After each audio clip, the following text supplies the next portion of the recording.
Buenas noches, caminante de los sueños.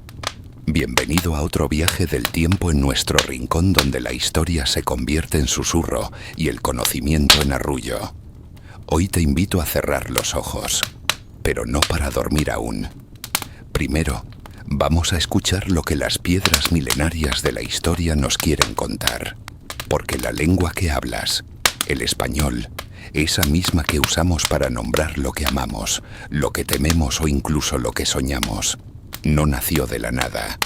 Y si te dijera que dentro de cada palabra que pronuncias hay huellas invisibles de invasiones, amores, batallas y secretos escondidos en bosques oscuros del pasado. Si te gusta que te cuenten estas historias únicas y diferentes, no olvides suscribirte al canal y regalarnos un like.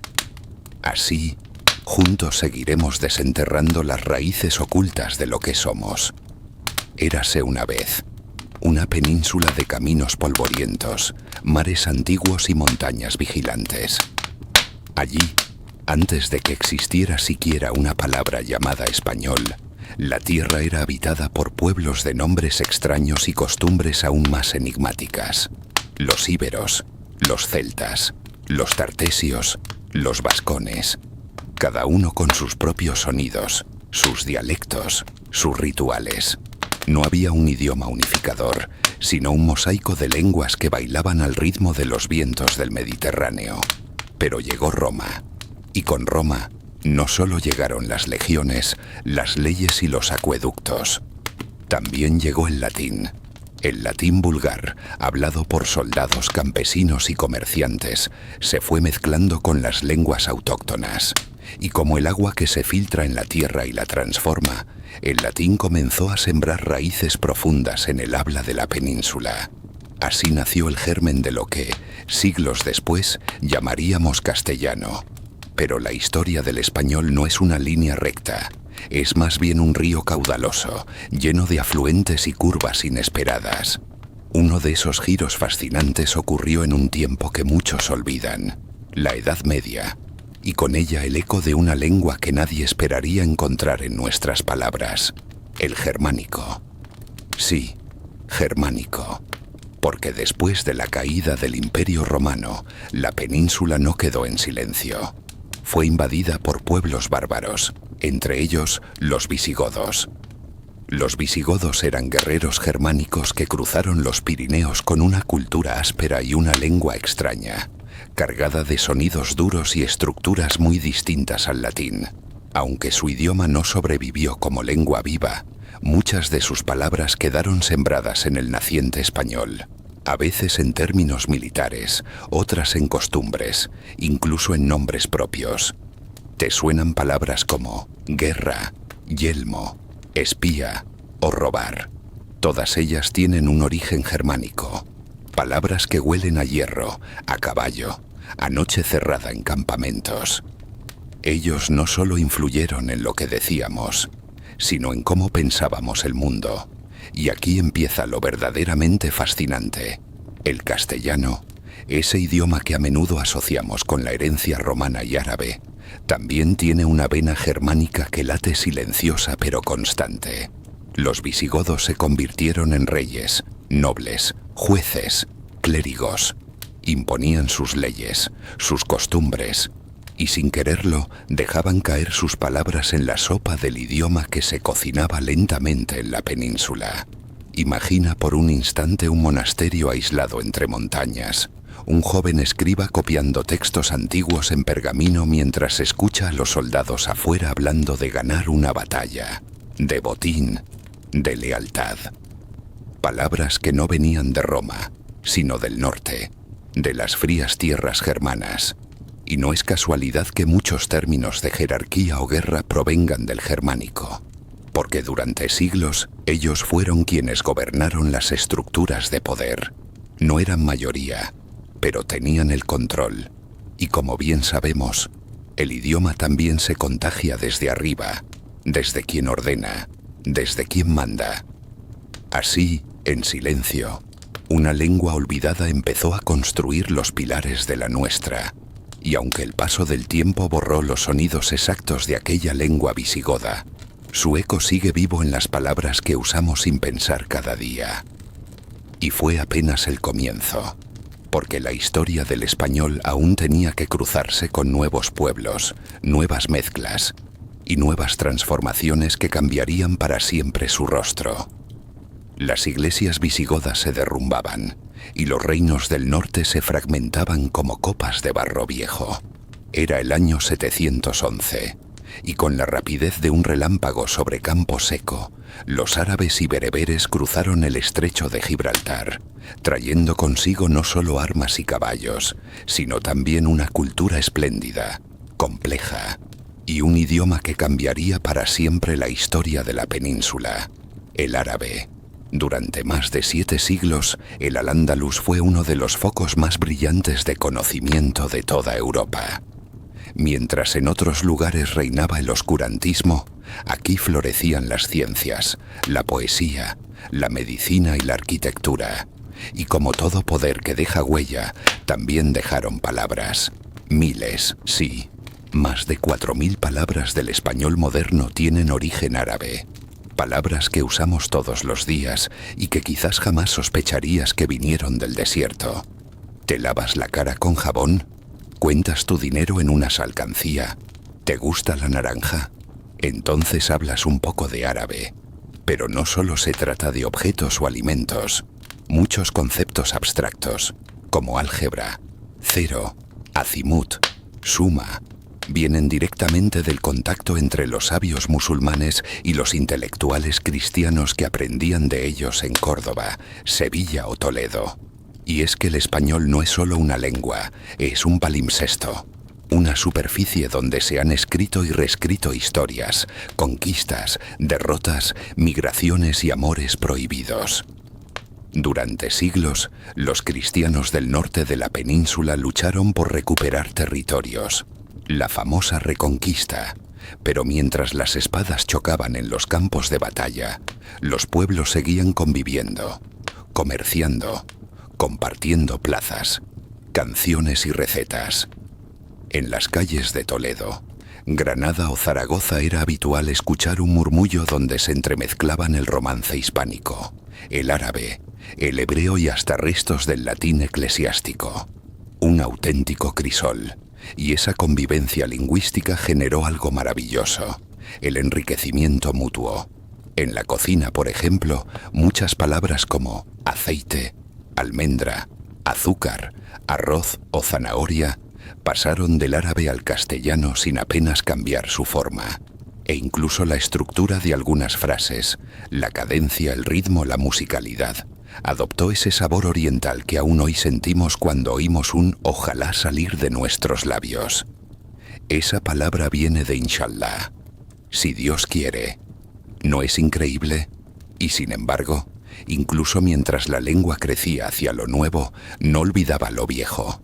Las raíces germánicas seguían allí, en las palabras duras fuertes como columnas medievales, y las latinas como pilares invisibles sostenían la estructura desde el fondo. Pero la historia del español no se detuvo con la Reconquista. Tras la caída de Granada en 1492, algo aún más asombroso estaba por ocurrir.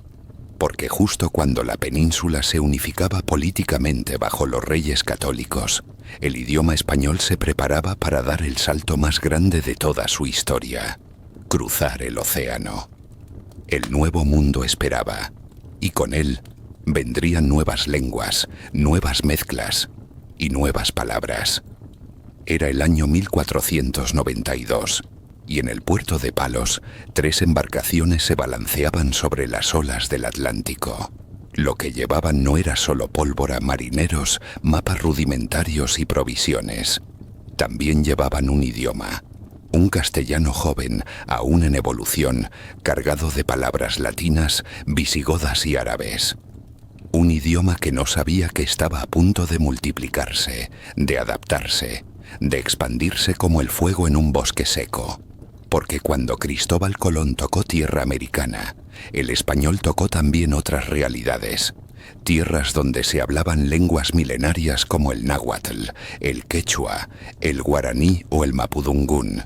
Y en ese choque, a veces violento, otras veces sutil, surgió una nueva revolución lingüística. Imagina por un momento un diálogo entre un fraile andaluz y un cacique taíno. Ninguno comprende del todo al otro, pero ambos intentan. Y en esa tensión nace algo inédito: el español americano, una variedad viva, flexible, influenciada por los sonidos, ritmos y estructuras de las lenguas indígenas. Muchas de esas lenguas no solo sobrevivieron, sino que se fusionaron con el español, aportándole palabras, giros e incluso una manera distinta de percibir la realidad. ¿Has usado alguna vez palabras como canoa, hamaca, maíz, cacique, tiburón? Son voces indígenas que llegaron al castellano gracias a ese contacto primero. Y no fue un fenómeno aislado. A lo largo de los siglos, cada región de América aportó su propio toque al idioma. En México, el náhuatl regaló palabras como chocolate, tomate o aguacate. En los Andes, el quechua nos dio pampa, llama, quinua o cóndor. En Paraguay, el guaraní dejó su huella en palabras como jaguar, tapir y hasta en la forma de usar diminutivos con una ternura única. Pero la transformación no fue solo en el léxico. El español se ablandó fonéticamente en América, perdió algunas consonantes, suavizó la Z, olvidó la distinción entre la S y la C en muchos lugares, porque las bocas indígenas tenían otros sonidos, otras formas de articular, y el idioma se adaptó como un río que se amolda al cauce, y al adaptarse se volvió plural. Ya no había un solo castellano, había uno mexicano, uno caribeño, uno andino, uno rioplatense, uno chileno, uno centroamericano, todos distintos pero todos hermanos, como ramas de un árbol que brota en múltiples direcciones, pero que nunca pierde el contacto con su raíz. Pero no solo América cambió el español también cambió América. Fue la lengua en la que se escribieron los primeros códices, las primeras crónicas, los primeros versos criollos. Fue el idioma que unió a pueblos que nunca antes habían tenido contacto entre sí. Y fue también la herramienta de evangelización, de administración, de poder. ¿Es eso algo bueno o malo? La historia no responde tan fácil. Pero lo cierto es que esa lengua mestiza que surgió del encuentro entre mundos se convirtió en una de las más habladas del planeta. Y en cada palabra que pronunciamos hoy, en cada conversación que tenemos, aún late el eco de ese viaje. El español cruzó océanos, cruzó selvas, cruzó cordilleras, pero aún no había terminado de transformarse, porque el tiempo no se detiene, y las palabras tampoco. En los siglos siguientes, con la Ilustración, la imprenta, las guerras de independencia y las migraciones masivas, el español seguiría cambiando y se convertiría en lo que hoy conocemos, una lengua de más de 600 millones de hablantes, extendida por todos los continentes, pero con profundas huellas en su interior de cada época y cada pueblo que la tocó. Y mientras muchos idiomas se han extinguido, el español sigue vivo, creciendo, mutando. ¿Sabes por qué? Porque el idioma español no es solo gramática, ni reglas, ni acentos. Es memoria, es historia viva, es resistencia y creación. Y todavía nos falta explorar algo esencial, porque dentro del español que tú hablas, también viven palabras y estructuras germanas que vienen arrastrándose desde la Edad Media, escondidas, persistentes, y aunque parezcan dormidas, siguen marcando cómo pensamos, cómo nombramos la violencia, la autoridad, la nobleza, la fidelidad. Imagina un campamento visigodo a las afueras de lo que hoy es Toledo. El aire huele a madera, hierro y cuero curtido. Los soldados, altos, de ojos claros y cabellos rojizos o dorados, discuten en una lengua extraña para los oídos latinos. Están lejos de sus bosques del norte, pero han traído consigo sus costumbres, su organización militar y, lo más importante, su forma de entender el mundo. Y eso cambia un idioma desde dentro, porque cuando una civilización impone su dominio, no solo manda con espadas, manda con palabras. Los visigodos hablaban una lengua germánica oriental relacionada con el gótico, que fue desapareciendo poco a poco, pero algunas de sus palabras fueron adoptadas por el romance hispánico, sobre todo en ámbitos de poder, guerra, justicia y sociedad. Y aquí viene el detalle fascinante.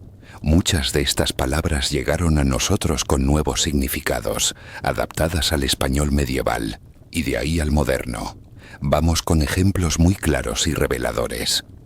Primera Guerra. Probablemente uno de los germanismos más potentes. Del gótico guerra, que significaba confusión o pelea desordenada. Curiosamente en latín existía bellum, que era la palabra para guerra, pero ésta se fue desplazando y el término germánico ganó terreno. ¿Por qué? Porque describía una forma de combate distinta, caótica, brutal como las guerras tribales germánicas.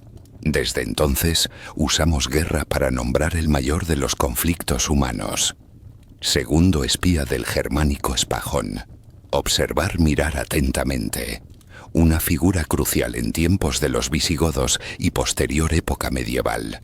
Mientras el Imperio Romano usaba más bien palabras como especulator, el término germánico se volvió cotidiano, especialmente en tiempos de traiciones y reinos divididos.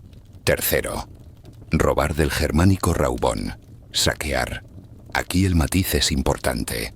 No solo robar, sino tomar por la fuerza, en grupo, con violencia. Una palabra nacida del saqueo y las campañas militares germánicas que se incrustó en el castellano como una espina que nunca se extrajo. Cuarto, guardar del germánico guardón, vigilar, relacionada también con guardia, guardarropa, guardián. Una noción típicamente germánica que tiene más que ver con proteger, estar atento, custodiar. Y eso dice mucho del valor que esta cultura le daba a la vigilancia, la frontera, el control. Quinto, ganar del gótico guaidanyan, que significaba aprovechar, obtener un botín. Otra vez, un término militar. Ganar no era vencer en términos abstractos, era quedarte con el botín, con lo que has arrebatado al enemigo. ¿Te das cuenta del matiz? Hoy decimos ganar dinero, ganar tiempo, ganar amor, pero esa palabra viene del mundo del combate. 6. Blanco del germánico blanc, que significaba brillante, reluciente, y con el tiempo pasó a significar el color blanco como sinónimo de limpieza o luz. Curioso, ¿no? Porque en latín albus era el término original para blanco, pero el germánico se impuso en el uso cotidiano. 7. Ricardo, Gonzalo, Fernando, Rodrigo. Muchos de los nombres propios que usamos hoy y que suenan nobles o antiguos provienen del germánico. Ric, poder, hard, fuerte, Wald, gobierno, Gund, batalla. Fernando, por ejemplo, puede significar atrevido en la paz o valiente en la protección. Nombres que reflejan las virtudes guerreras y sociales de los visigodos. Y por eso sobrevivieron, porque los reyes los llevaban, y eso los hizo eternos. Y hay más. Muchas palabras con prefijos al o sonidos guturales escondidos, que no vienen ni del árabe ni del latín, sino de esa lengua ya muerta, pero viva en el castellano. Pero el efecto de los germanismos no fue solo léxico. También moldearon la mentalidad medieval hispánica, la idea del honor, del vasallo, del juramento, del linaje, de la lealtad feudal. Todas esas nociones venían teñidas de influencias germánicas que filtraron una forma jerárquica, guerrera y ritualista de organizar la sociedad. Cuando lees una novela medieval castellana, como El cantar de Mio Cid, no estás solo leyendo un eco latino. Estás viendo cómo se mezcló el mundo romano con el mundo germánico para dar lugar a un nuevo ideal del héroe. No solo valiente, sino fiel, obediente, sujeto a códigos de lealtad. Y así fue como poco a poco, sin imponerse a gritos, el germánico se incrustó en el alma del español. Hoy, Cuando dices guardar un secreto, ganar una batalla o robar una idea, estás usando las palabras de aquellos bárbaros del norte, cuyos caballos resonaban por las llanuras ibéricas hace más de 1000 años. Y como verás, todavía no termina aquí, porque el español seguiría mutando incluso en los siglos modernos, influido por el francés, el italiano, el inglés y el mundo entero. Durante siglos, Francia fue el epicentro del gusto, de la cultura, del pensamiento moderno en Europa. Mientras España salía de la Edad Media, el francés se alzaba como la lengua del arte, de la aristocracia, de los salones ilustrados. Y fue entonces, sobre todo a partir del siglo XVIII, cuando comenzó una invasión silenciosa. No de soldados, sino de palabras. Imagina una escena. Un joven noble español en la corte de Felipe V, el primer rey Borbón, de sangre francesa, vestido con peluca empolvada y casaca, sentado en un salón decorado al estilo rococó. Mientras habla de política no dice caballo de batalla, dice cheval de bataille. No toma un simple té, toma un déjeuner, y al salir no dice adiós, dice au revoir. Era moda, era distinción, y así poco a poco el francés empezó a infiltrarse en el español con un objetivo muy claro: sonar moderno, culto, elegante, y lo logró. Vamos a ver ejemplos de palabras que hoy consideramos completamente normales, pero que vienen del francés, y en muchos casos, con una carga de sofisticación que aún se percibe. 1. Hotel, del francés hotel. En latín se usaba hospitium, de donde viene nuestra palabra hospedaje, pero hotel se impuso porque sonaba más moderno, más urbano, más refinado, y así lo usamos hoy, incluso para distinguir entre un hotel y una posada. Segundo, college, carnet, debut, cliché, cabaret, ballet. Todas estas palabras entraron directamente del francés sin apenas modificarse. Y fíjate en cómo aún conservan esa sensación de arte, cultura, estilo. Un debut no es simplemente empezar, es presentarse en sociedad. Un ballet no es solo danza, es gracia, es técnica. Tercera, chaqueta, corsé, etiqueta, bufanda. Blusa. Vestirse con estilo fue durante mucho tiempo imitar a los franceses.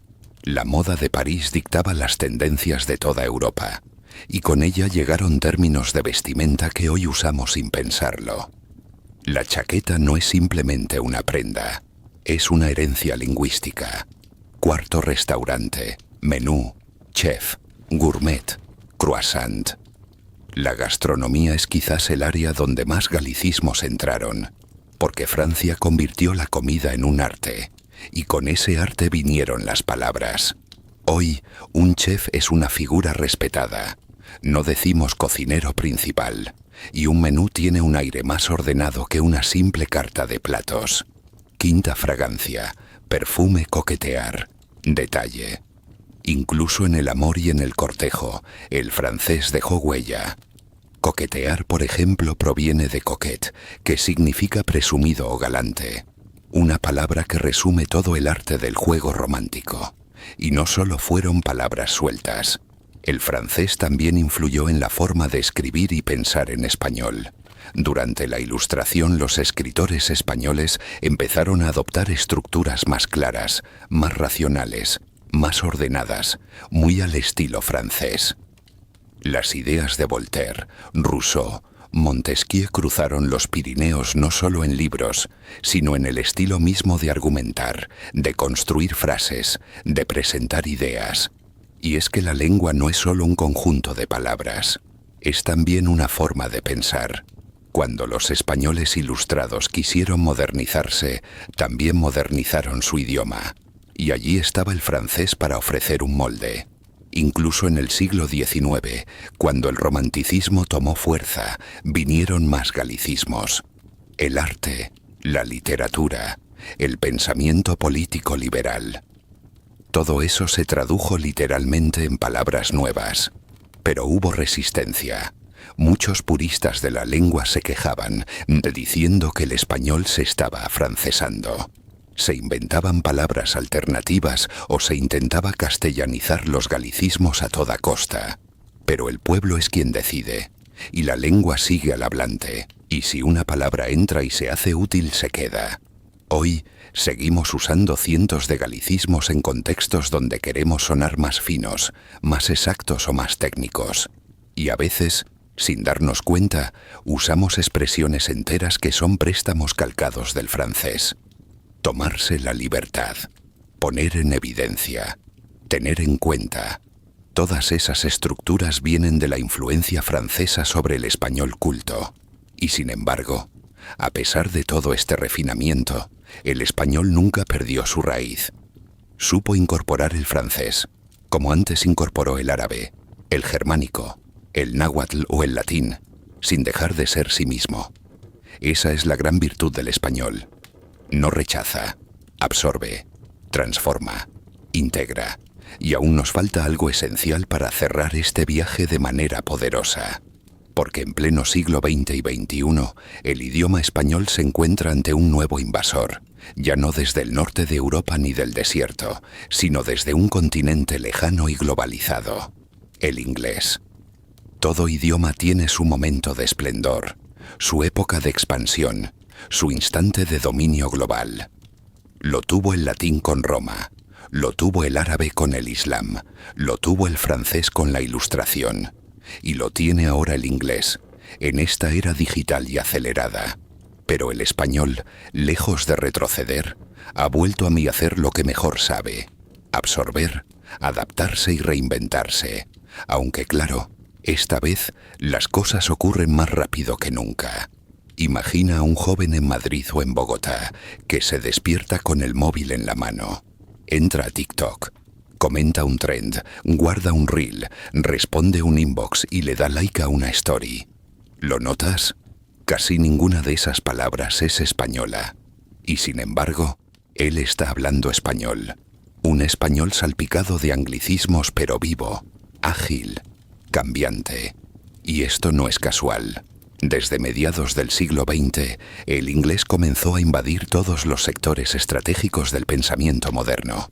La tecnología, la ciencia, la aviación, la informática, la música, el cine, la moda, el marketing, la economía. Y con ese dominio, como siempre, llegaron las palabras. 1. En tecnología: Internet, web, link, chat, clic, mouse, software, login, smartphone, streaming, app. Podríamos seguir eternamente. Estas palabras no se tradujeron, simplemente se colaron en como quien entra por la ventana mientras la puerta está cerrada. 2. En los negocios: marketing, branding, feedback, startup, CEO, freelance, networking. Muchos hispanohablantes no solo usan estos términos, sino que los prefieren antes que sus equivalentes en español, porque suenan más modernos, más eficientes, más globales. 3. En la cultura pop: spoiler, fandom, crush, selfie, influencer, fashion, casting. ¿Quién no ha usado al menos una de estas palabras en los últimos días? Pero no todos los anglicismos se perciben igual. Algunos pasan casi desapercibidos, otros generan rechazo. Está el que los adopta con orgullo, como una forma de estar al día, y está el que los evita, con una especie de pudor lingüístico. Y aquí es donde aparece el eterno debate. ¿El inglés está empobreciendo el español o lo está enriqueciendo? La respuesta, como en toda historia profunda, no es tan simple, porque aunque algunos términos reemplazan innecesariamente a otros que ya existían, líder en vez de líder, parking en vez de aparcamiento, muchos otros llenan vacíos reales. Nuevas realidades, nuevas tecnologías, nuevas relaciones sociales exigen nuevos nombres. Y no siempre el español puede generar equivalentes con la misma velocidad. Pero lo fascinante es ver cómo el español responde. A veces adapta el anglicismo, tuitear, googlear, textear. O lo castellaniza ortográficamente. Líder, fútbol, béisbol, blue jean, de blue jeans. O incluso lo reinventa con humor, como hacen muchos jóvenes en redes. Así, por ejemplo, en América Latina se juega con los anglicismos hasta transformarlos en formas híbridas, simpáticas, casi poéticas. En vez de influencer, alguien puede ser un influenza o un influencio, pronunciado a la criolla. Un streamer puede ser el streameador en tono burlón. Y un crush es una mezcla entre deseo, drama adolescente y meme. El idioma no solo adopta, lo hace suyo, lo transforma, lo mastica y lo escupe en su propia cadencia. Y aunque muchos lo ignoran, la Real Academia Española no se opone del todo. De hecho, ha aceptado anglicismos cuando se vuelven de uso común. Palabras como wifi, líder marketing, eslogan boutique, blog, email, champú, sándwich. Todas forman ya parte del diccionario. Y mientras los puristas discuten, el pueblo, el hablante común, ya decidió. El español moderno, el que hablamos tú y yo ahora mismo, es un idioma mixto, multicultural y abierto. Y aquí entra una idea fundamental. El español no está muriendo. Está haciendo lo que siempre ha hecho. Sobrevivir adaptándose, enriqueciéndose, como un árbol que acepta nuevas ramas, pero mantiene viva su raíz. Aún así, surge una pregunta más profunda, casi filosófica. Si el idioma español ha sobrevivido a imperios, invasiones, migraciones, tecnología y globalización, ¿qué lo mantiene unido hoy? En un mundo donde ya no hay un solo español, sino docenas de formas de hablarlo, escribirlo, sentirlo. El idioma español no es solo un sistema de comunicación. Es una maleta de siglos, cargada de historias, heridas, amores y secretos. Es el eco de una madre cantando una nana, de un abuelo contando hazañas que parecen cuentos, de un amigo que nos entiende con una sola palabra. Más de 600 millones de personas en todo el mundo lo hablan, pero cada uno lo hace a su manera, con su acento, su ritmo, su color. El español de México no suena igual que el de Argentina, ni el de Colombia al de España, ni el de un barrio humilde al de un académico. Y sin embargo, nos entendemos. ¿Por qué? Porque lo que realmente nos une no es la gramática perfecta ni la pronunciación exacta, sino el alma común que se esconde detrás de cada palabra. Porque mamá, te quiero, pan, silencio, noche, perdón, esperanza. Hay algo que trasciende la historia, la política o la geografía, y eso es lo más poderoso de todo. El español no pertenece a un país, pertenece a quien lo habla, a ti, que cuentas tus sueños, a ti, que escribes mensajes de amor, a ti, que ríes con un meme, lloras con una canción o te emocionas con una historia antes de dormir. Este idioma está vivo porque tú lo mantienes vivo, porque cada vez que eliges una palabra, decides qué tipo de mundo quieres construir con ella. Un mundo más poético, más claro, más justo, más humano. Así que si esta historia del español te tocó de alguna manera, si aprendiste algo nuevo o simplemente te dejaste llevar por la melodía de las palabras, te invito a seguir aquí con nosotros.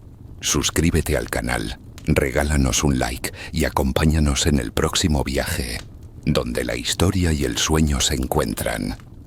Porque esto no es solo un canal, es un refugio de memoria, un susurro del pasado y una promesa de que siempre habrá algo nuevo que descubrir, en el idioma que compartimos. Hasta la próxima historia, y que descanses, soñando en español.